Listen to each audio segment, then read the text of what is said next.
1 Petrus 3.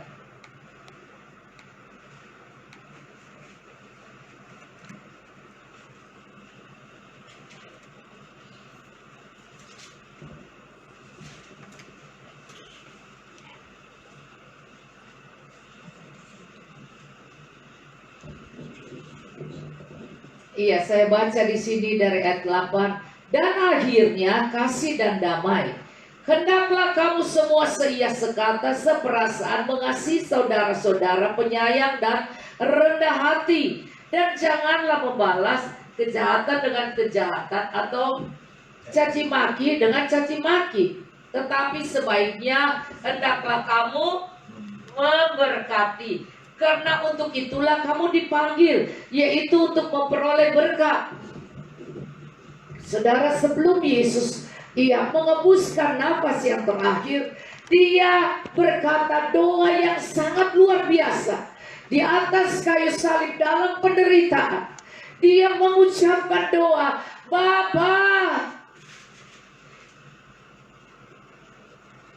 ampunilah mereka, karena mereka tidak tahu apa yang mereka perbuat.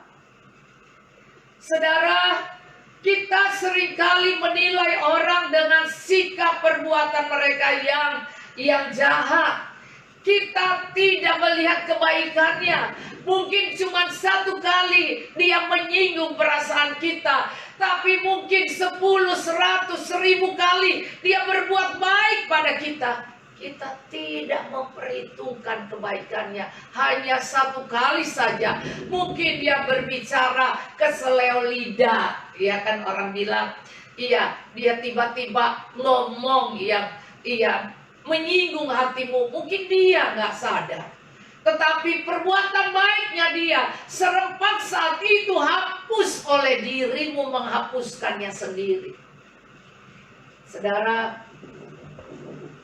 satu yang Tuhan ajarkan pada kita, semasa dia di dunia yang terakhir di atas kayu salib, dia berkata, Bapa, tolong mereka tidak tahu apa yang mereka perbuat pada saya.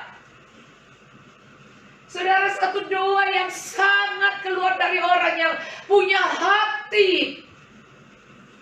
Saudara, sebenarnya dihancurkan saja semua ini kan cuma tanah liat yang dititipkan roh.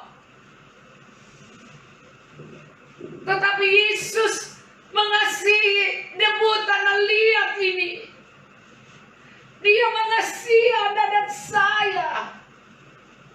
Dia mengucapkan doa yang luar biasa. Dapatkah kita memiliki hati seperti ini? Kalau kita tidak punya kasih mula-mula kepada Tuhan, saya rasa tidak ada manusia yang sempurna ini. Tidak ada manusia sempurna. Saudara, sehingga kalau kita mengalami teguran, nasihat pun padahal untuk kebaikan, kita bisa marah, sakit hati, pindah gereja. Kebaikan nama Tuhan yang begitu banyak dilupakan hanya 1 kali dengan khotbah yang Anda tidak suka. Dan Anda mulai melupakan perbuatan baiknya. Saudara, belajar dari doa Yesus. Doa Yesus di Taman Getsemani, tetapi doanya yang luar biasa di saat dia mau melepaskan nyawanya. Doa yang begitu sukar untuk kita ucapkan. Saudara, doa, Bapa, ampunilah mereka, karena mereka tidak tahu apa yang mereka perbuat. Saudara, kita belajar di sini di dalam 1 Petrus 3. Kasih dan damai. Kasih ini kalau tidak ada kasih mula-mula, saya rasa damai pun gak ada. Saya bisa menjadi hamba Tuhan karena saya berjumpa dengan Tuhan. Saya berjumpa dengan Tuhan di dalam doa saya. saya dipenuhi Roh Kudus, maka saat itu kemarahan, kesal, dan sakit hati dan rasa tidak diperdulikan oleh suami dan oleh keadaan. Maka saudara, tidak ada lagi kemarahan itu. Itulah kemana saya bersaksi bahwa saya hanya berjumpa dengan Yesus. Dan Yesus membalut kehidupan yang rasanya secara manusia. Kalau tidak ada keadilan pasti marah. Kalau tidak orang hidup dengan bijaksana dengan kita juga marah. Kalau kita kawin dan ya tidak ada pemerhatian, kita juga tidak suka. Saudara, tetapi waktu kasih mula-mula Tuhan itu dipenuhi Roh Kudus, semua yang menyakiti, semua yang rasa tidak adil, semua yang rasa ngapain kalau begitu aku kawin, ngapain kalau saya harus menanggung semua. Maka saudara, semua sakit hati itu habis semua. Karena seringkali kita memperhitungkan hanya satu kali yang tidak baik. Tapi sebenarnya kalau kita kembali, kita akan tahu bahwa banyak kebaikan yang kita dapatkan dari orang ini. Ya, kalau kita cuma nilai kelemahan suami, maka kita lupa bahwa dulu dia berbuat baik-baik. Maka ada banyak hal yang kita selalu hanya melihat saat kau sakit hati. Maka hari ini saya ingin Anda mengingat doa Yesus yang sangat luar biasa di kayu salib. Dia berkata, Bapa ampuni, ampuni pembunuh itu, ampuni penghujat, pemfitnah, orang yang jahat, yang mencambuk Tuhan, yang memakukan Tuhan, yang menaruh mahkota duri dan menghina dia, mengejek dia. Dan bahkan mereka mengejek, mereka seakan-akan sujud dia seperti, ya kau raja, bentar lagi kau mati. Raja kau mati, tidak bisa membela diri. Katanya seperti ini, katanya kau bisa menghancurkan bait Allah dalam 3 hari bisa bangun. Kalau kau sudah mati mana bisa. Ada banyak cemooh, ada banyak. Wow, penderitaan yang sangat-sangat luar biasa. Mereka meludahi dia. Mereka mengatai yang sangat-sangat pedih. Tidak ada kata-kata yang lebih pedih selain Tuhan Yesus dikata-katai. Karena dia tidak pernah mengatai orang lain, tidak pernah berbuat jahat. Kalau kita manusia, mungkin di kamarmu Anda sedang ngata-ngatain orang. Mungkin di kamar atau sedang kau renungkan, kau sedang ngata-ngatain orang. Bahkan banyak sekali gembala mengalami kata-kata yang jahat dari jemaat. Jemaat yang tidak dewasa rohani.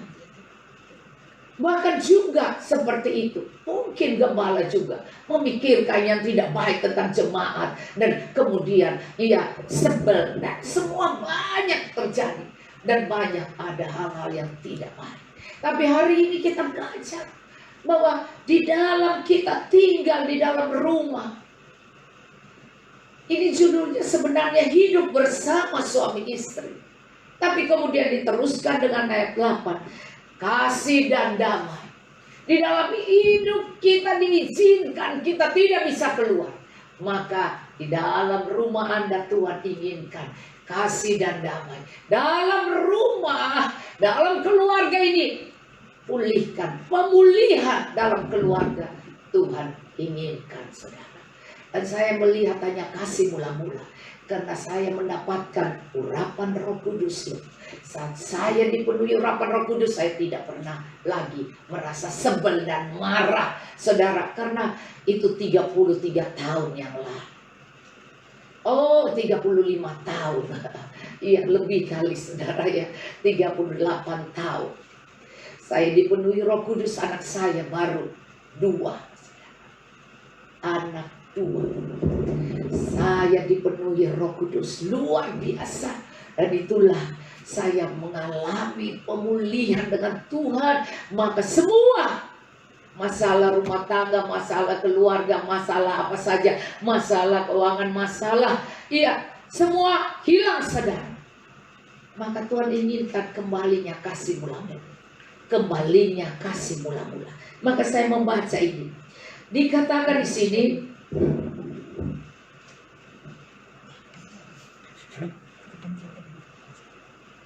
ya, kalau saya membaca pada Anda,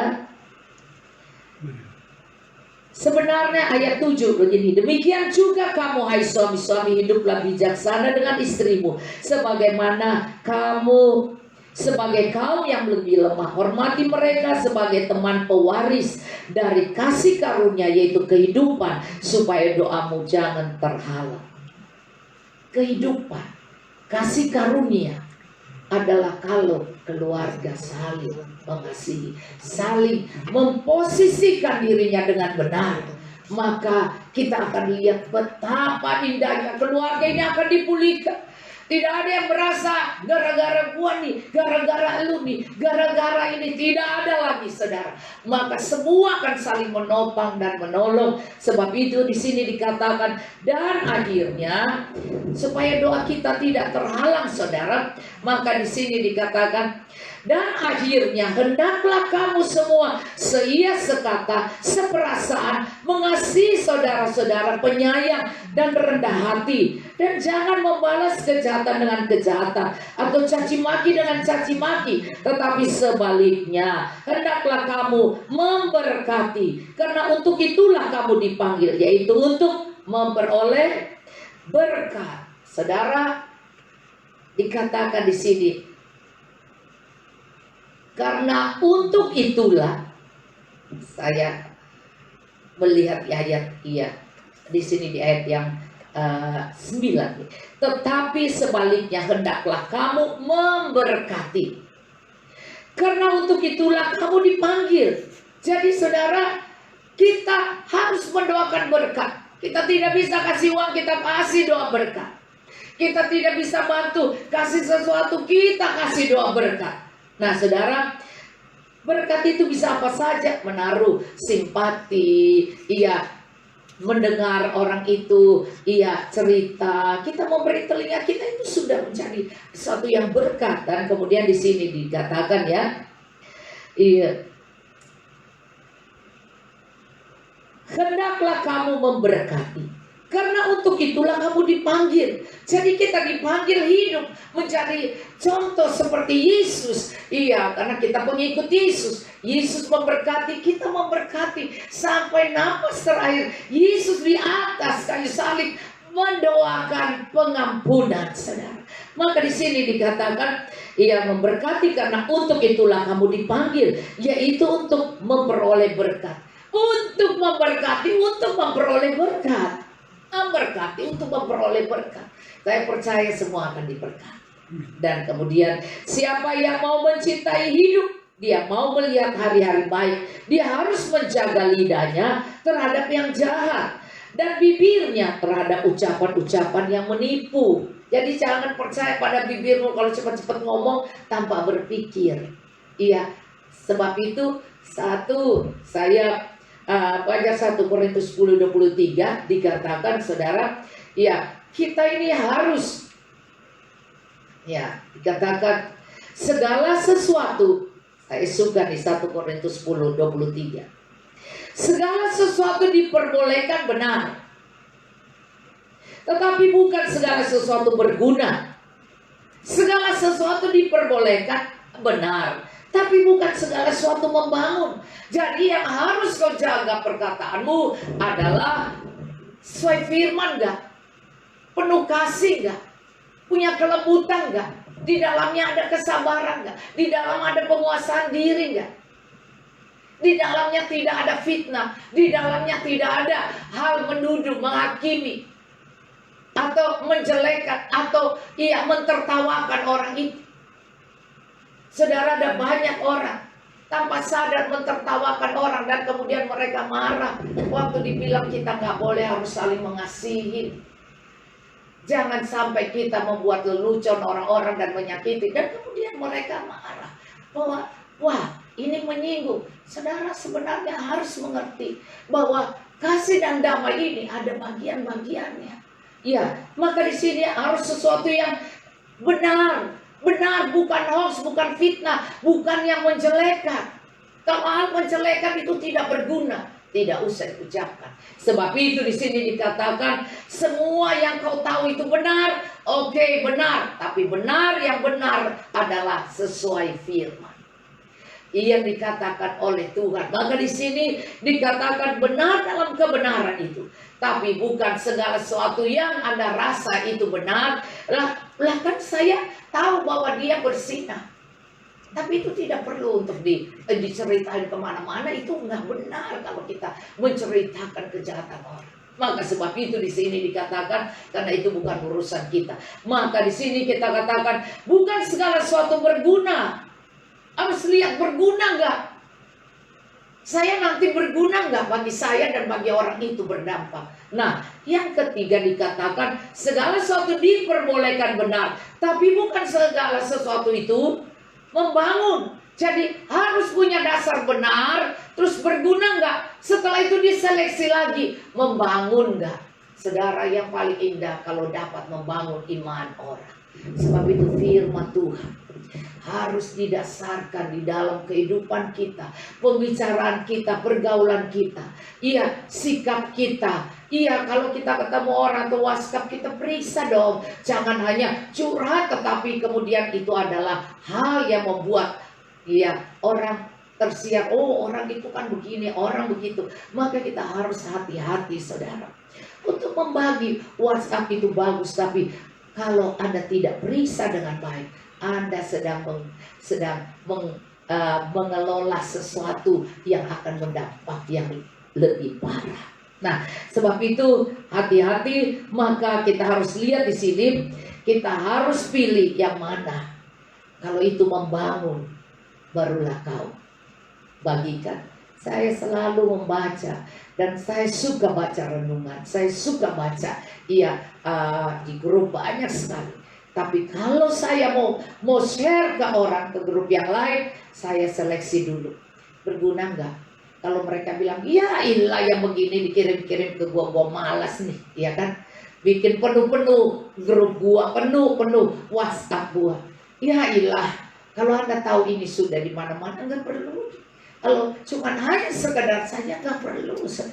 Kalau itu tidak berguna dan tidak membangun, kita harus memperhatikan baik-baik. Jangan sampai tanpa sadar, iya kita ini sudah dikata-katain di rumah orang pas buka WhatsApp, nama kita disebut, ya ini kirim WhatsApp ini lagi, ya kan? Iya, WhatsApp kemarin nggak dilihat kali ya. Ini sudah, orang lain sudah kirim, kenapa dikirim lagi? Berarti orang ini dalam grup dia tidak aktif, tapi dia cuma mau orang aktif membaca dia, tapi orang lain punya dia nggak peduli baca. Bagi kita perlu berhati-hati. Hidup ini harus ada damai. Jangan kita pikir kita baik, tentunya orang lain sudah sebel-sebel gara-gara grup WhatsApp. Kita juga hati-hati di situ, saudara. Ya, bahkan orang pikir cuma dalam berkhotbah, dalam berWhatsApp juga kita harus hati-hati. Di sini dikatakan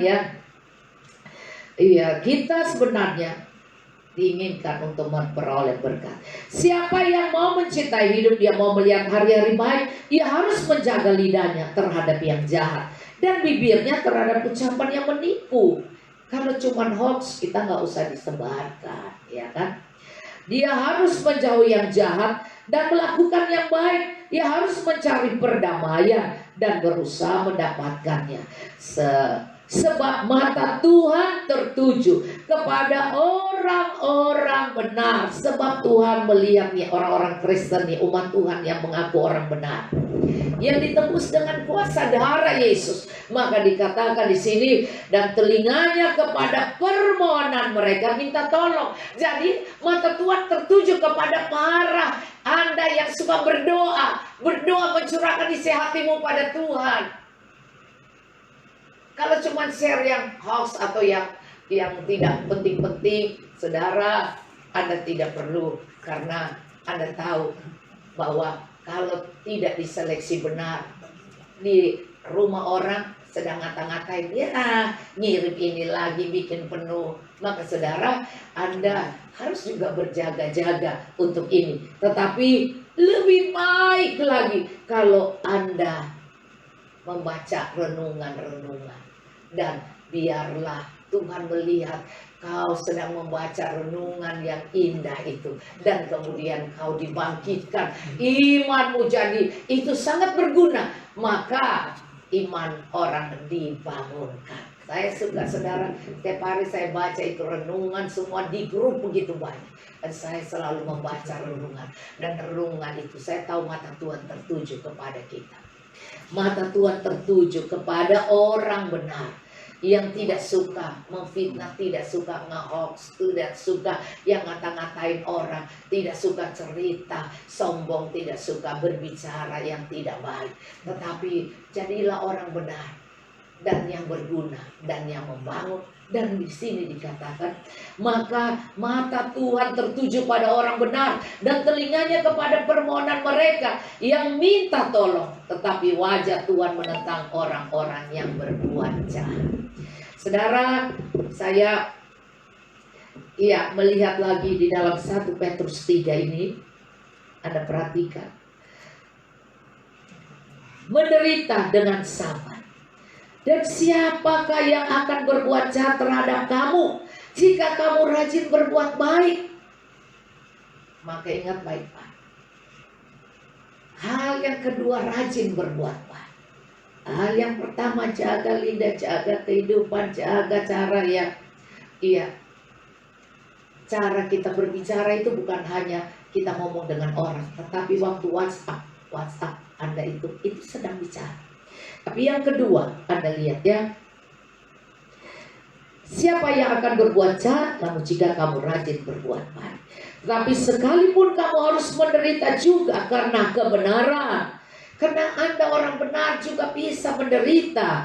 Kamu akan berbahagia. Sebab itu janganlah kamu takuti apa yang mereka takuti. Janganlah gentar. Apa yang Tuhan berbahagia di atas kayu salib. Saudara, Yesus orang benar. Tetapi dia harus menderita. Dia harus mati di kayu salib. Di kayu salib itu dia berbahagia. Dia bilang, Bapa, tetelestai, sudah selesai. Yes, sudah selesai. Aku sudah menyelesaikan tugasku, melakukan kehendak Bapa. Satu kebenaran, satu penderitaan. Tapi sakit, gak enak. Tapi kebenaran. Aku melakukan kehendak Bapa. Aku harus menderita. Oh, no problema. Yesus sudah berdoa dulu di Taman Getsemani. Dia sudah menang atas perasaannya. Dia sudah menang atas jiwanya. Dia sudah menang atas rohnya. Dia sudah menang atas tubuhnya. Sehingga dalam keadaan ini dia sudah fokus hanya kepada kehendak Bapa. Inilah yang dikatakan. Kalau Anda perhatikan di sini. Tetapi sekalipun harus menderita juga karena kebenaran, kamu akan berbahagia. Sebab itu janganlah kamu takuti apa yang mereka takuti. Dan janganlah gentar. Inilah yang Yesus katakan, gak usah takut. Jangan menjadi seperti Petrus yang kemudian Petrus menyangkal Yesus, tapi untung Petrus langsung minta ampun, saudara. Dan Yesus mencari Petrus lebih dahulu. Yesus bilang, tolong bilang ke Petrus. Waktu Yesus berjumpa dengan Maria, tolong bilang ke Petrus. Yesus menunggu Petrus. Oh, luar biasa pengampunan Yesus nyata di kayu salib. Muridnya selalu dengan dia, tapi menyangkal dia, melukai hatinya sebenarnya. Tapi karena dia sudah berdoa di Taman Getsemani, dia sudah menang atas tubuh, atas jiwa, atas rohnya. Perasaannya sudah diserahkan. Dia cuman mau melakukan kehendak Bapaknya. Maka dia melihat Petrus, dia menyangkal pun dia tidak marah. Bahkan di atas kayu salib dia berkata, Bapa, ampuni mereka. Dan hal yang bahagia dia katakan, tetelestai, sudah selesai. Pak, sudah selesai bos, sudah selesai. Kalau Anda dapat tugas dalam pekerjaan dan Anda bisa menyelesaikan, ada kebahagiaan yang luar biasa, saudara. Wow, aku berhasil, aku bisa menyelesaikan, aku bisa menyenangkan pemimpinku. Oh, ada satu yang bahagia, saudara. Kalau Anda melakukan kebenaran, tapi sebenarnya Anda harus menderita. Jangan takut, Yesus sudah melakukan itu. Dan kalau kita melakukan karena kita melayani Tuhan, adalah hal yang lebih baik. Maka kita lihat di sini. Tetapi kuduskanlah Kristus di dalam hatimu sebagai Tuhan, dan siap sedialah pada segala waktu untuk memberi pertanggungjawab kepada tiap-tiap orang yang meminta pertanggungjawab dari kamu tentang pengharapan yang ada padamu. Tetapi haruslah dengan lemah lembut dan hormat. Kita dalam memberitakan firman, kita harus lemah lembut dan hormat. Kalau ada orang yang mau berdebat firman, pengharapan kita pada Yesus, maka ucapkanlah dengan lemah lembut dan hormat. Oh, saudara, Tuhan tidak menghina orang yang pelajarannya tidak sepintar orang, sepintar dia mengerti. Oh, saya senang sekali Mazmur 103. Tuhan tahu kita hanya debu, sebab itu dia mengasihi kita, sebab itu dia turun ke dunia. Dia tahu kita tidak pintar, kita tidak cerdas, kita cuma debu. Karena kalau kita bilang kita pintar, masih banyak orang lebih pintar dari kita. Kalau kita pikir kasihan kita ini sangat miskin, masih banyak orang lebih miskin. Kalau kita pikir kita ini orang yang bodoh, masih banyak orang yang lebih bodoh. Jangan minder. Kalau kita pikir gue ini yang paling kaya, hebat, makanya gue harus bergaya dan harus memandang sinis kepada orang-orang yang di sekeliling gue, karena saya ini orang kaya, saya ini orang pintar, orang hebat, kedudukan hebat. Hei, saya ingin katakan banyak orang yang lebih kaya dari lo, yang lebih hebat dari lo, yang lebih punya kedudukan bagus dari kamu. Oh, jangan sampai kita sombong. Dan jangan juga kita minder. Mari kita beritakan firman dengan lemah lembut dan baik. Dan kemudian di sini, kalau Anda perhatikan, dengan lemah lembut dan hormat, dan dengan hati nurani yang murni, supaya mereka yang memfitnah kamu karena hidupmu yang saleh dalam Kristus menjadi malu karena fitnahan mereka itu. Sebab lebih baik menderita karena berbuat baik, jika hal itu dikehendaki Allah, daripada menderita karena berbuat jahat. Menderita karena berbuat baik, kalau itu dalam kehendak Allah, artinya kalau kau melayani Tuhan dan Tuhan bilang ayo beritakan firman. Oh, kalau kau adalah hamba Tuhan dan Tuhan bilang kau cuma punya ini, berkati orang itu. Seperti wanita janda Sarfat, waktu dia cuma punya segitu, tapi Tuhan suruh Elia datang ke rumahnya. Wow, saya pikir Tuhan ada-ada aja. Kau pakai suara Tuhan pergi ke tempat yang orang miskin, janda itu yang hanya punya tepung segenggam hanya untuk makan dia satu kali dengan anaknya. Masa Tuhan tega? Kalau harus menderita karena Tuhan, maka saat itu saya sungguh rasa luar biasa. Wanita janda Sarfat ini bilang, wow, saya cuma punya ini, habis ini saya makan dengan anak saya terus, saya tidak bisa makan lagi, saya hanya tunggu mati. Tapi kemudian hikmat Tuhan turun padanya. Kalau memang itu suara Tuhan yang benar dari yang berbicara pada Elia, maka kemudian saudara Elia bilang, iya benar, tapi buat dulu bagi saya.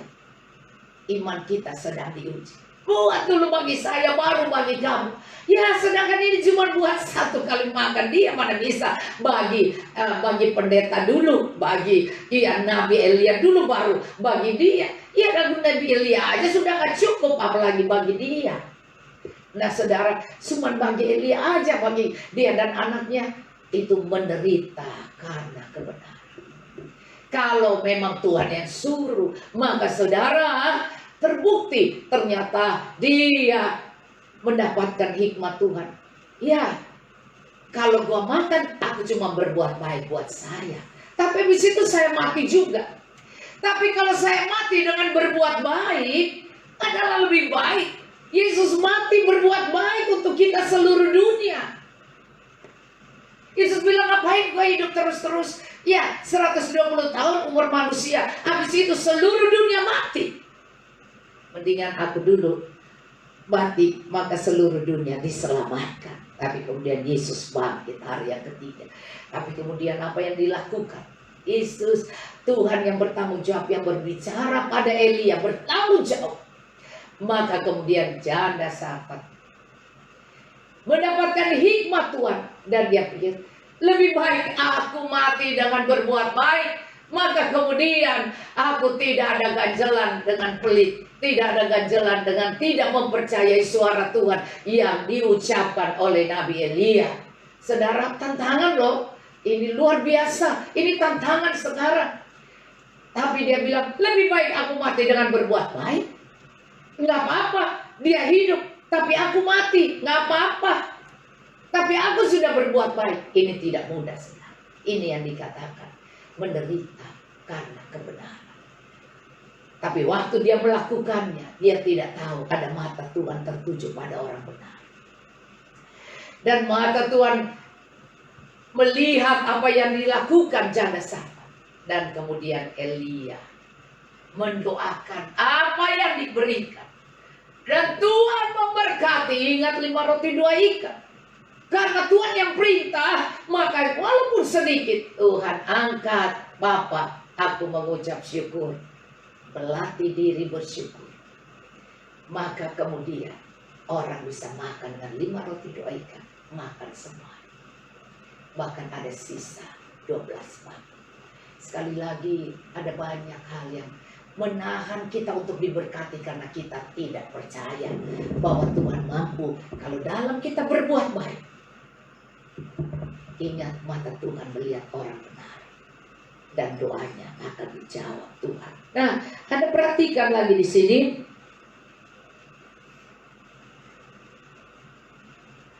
Ya, jadi sebab lebih baik menderita karena berbuat baik jika hal itu dikehendaki Allah daripada menderita karena berbuat jahat. Sebab juga Kristus telah mati sekali untuk segala dosa kita. Ia yang benar untuk orang-orang yang tidak benar, supaya dia membawa kita kepada Allah. Ia yang telah dibunuh dalam keadaannya sebagai manusia, tetapi yang telah dibangkitkan menurut roh. Dan di dalam roh itu juga ia pergi memberitakan Injil kepada roh-roh yang di dalam penjara. Sekali lagi, saudara, Yesus sebenarnya sudah bangkit di dalam rohnya. Karena tubuhnya saja yang dikubur. Tetapi waktu sekarang ini dia jadi waktu, kan kita namanya Jumat baru Sabtu ya. Itu dia turun ke dunia orang mati. Mereka yang menantikan Mesias yang akan, dan dari zaman nubuatan, zaman perjanjian lama, mereka mati. Kalau kita lihat di dalam Ibrani 11, itu dikatakan bahwa orang-orang nabi-nabi banyak yang mati tanpa melihat Mesias itu datang. Tapi mereka tetap menunggu. Mereka tetap menunggu berita tentang Mesias itu sekalipun mereka sudah mati. Maka sebab itu Yesus datang kepada mereka. Haleluya. Coba saya lihat ya.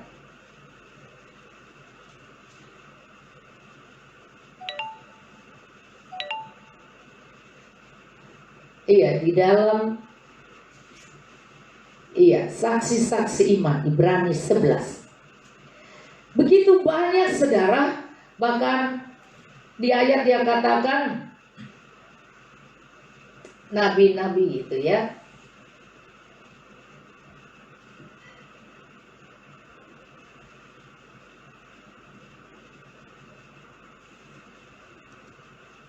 Ya, saya baca.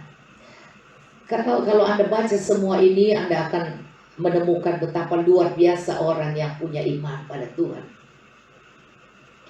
Iya, saya membaca dari ayat 35. Ibu-ibu telah menerima kembali orang yang telah mati sebab dibangkitkan, tetapi orang-orang lain membiarkan dirinya disiksa dan tidak mau menerima pembebasan supaya mereka beroleh kebangkitan yang lebih baik. Ada pula yang diejek dan didera, bahkan yang dibelenggu dan dipenjarakan. Mereka dilempari, digergaji, dibunuh dengan pedang. Mereka mengembara dengan berpakaian kulit domba dan kulit kambing sambil menderita kekurangan, kesesakan dan siksaan.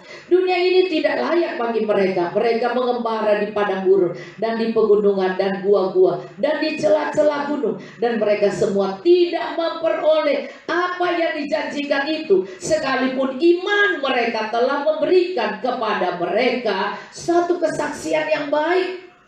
Sebab Allah telah menyediakan sesuatu yang lebih baik bagi kita. Tanpa kita, mereka tidak dapat sampai kepada kesempurnaan. Dan Anda harus baca ini dari permulaan. Tapi saya kembali kepada 1 Petrus 3. Perhatikan baik-baik. Ini masa Yesus hari Sabtu nih, Yesus pergi menyelamatkan mereka, roh-roh yang di Ibrani 11 itu. Mereka menantikan juru selamat, Mesias yang mereka nantikan. Mereka sampai berani mati, Elia dan semuanya. Tapi Elia naik ke surga dengan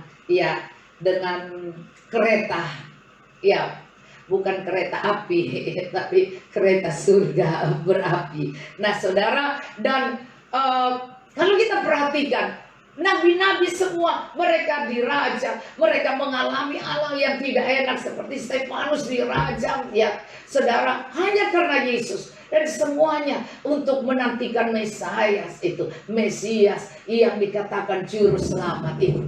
Nah, saudara, Yesus harus menanggung semua di kayu salib sampai akhirnya hal yang membanggakan itu keluar dari mulut Yesus, yaitu tetelestai, sudah selesai, yes, sukses.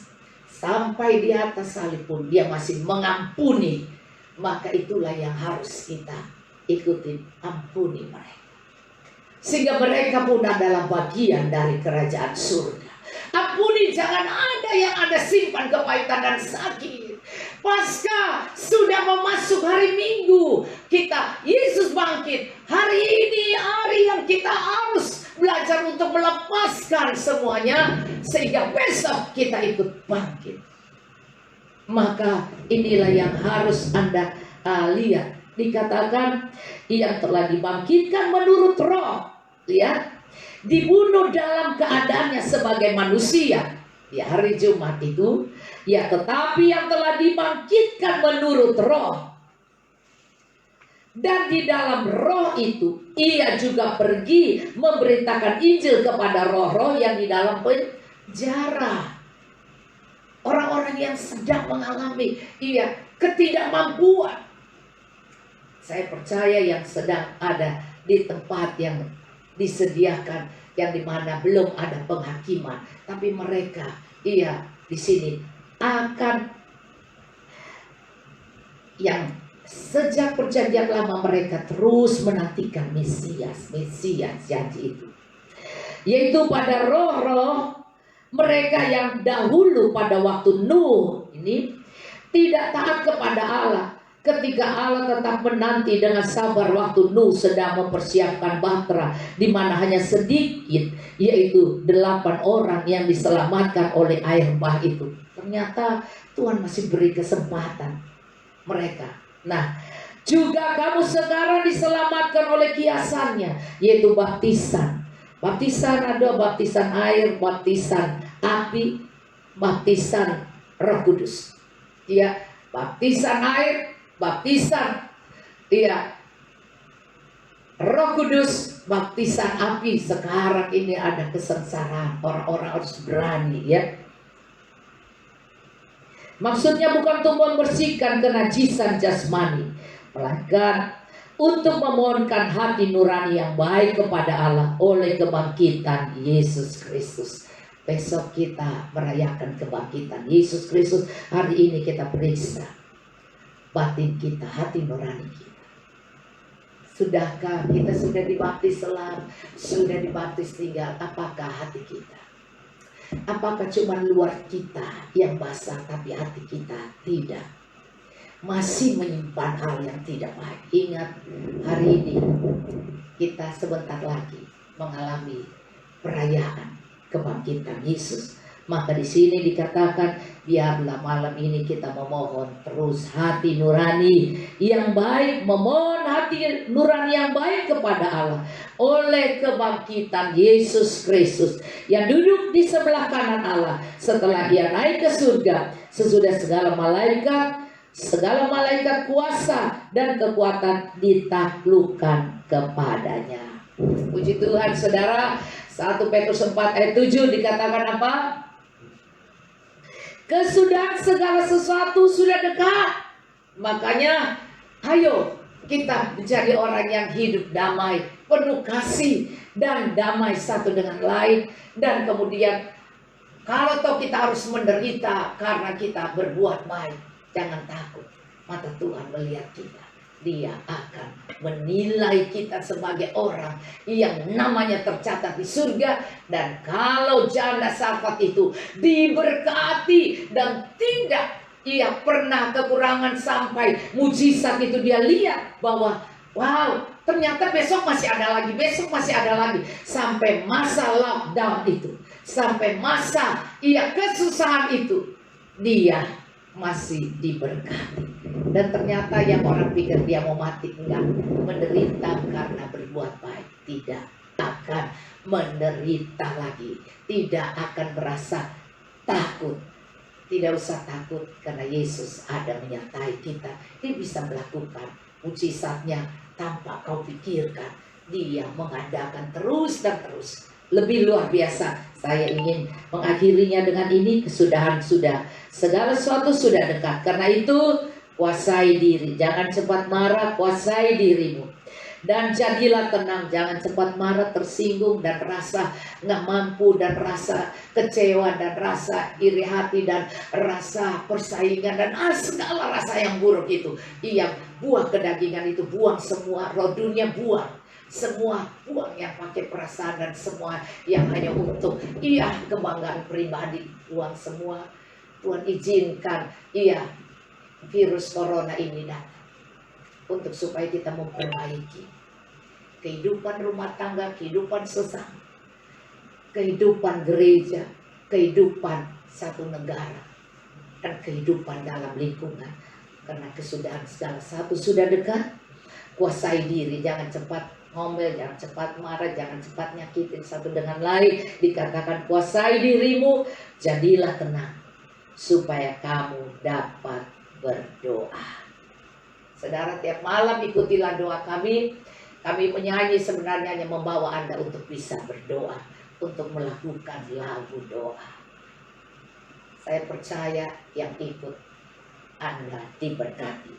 Ayat ini berkata, tetapi yang terutama, kasihlah sungguh-sungguh seorang akan yang lain, sebab kasih menutupi banyak sekali dosa. Kembali pada kasih mula-mula. Kasih yang sungguh-sungguh, bukan kasih yang pura-pura. Pura-pura baik, hati jahat. Pura-pura baik, pikiran jahat. Mari sungguh-sungguh kembali kepada kasih yang sungguh-sungguh. Kasih yang sungguh-sungguh terhadap Tuhan, terhadap sesama. Nah, layanilah, dikatakan beri tumpangan seorang akan yang lain dengan tidak bersungut-sungut. Jangan ngomel.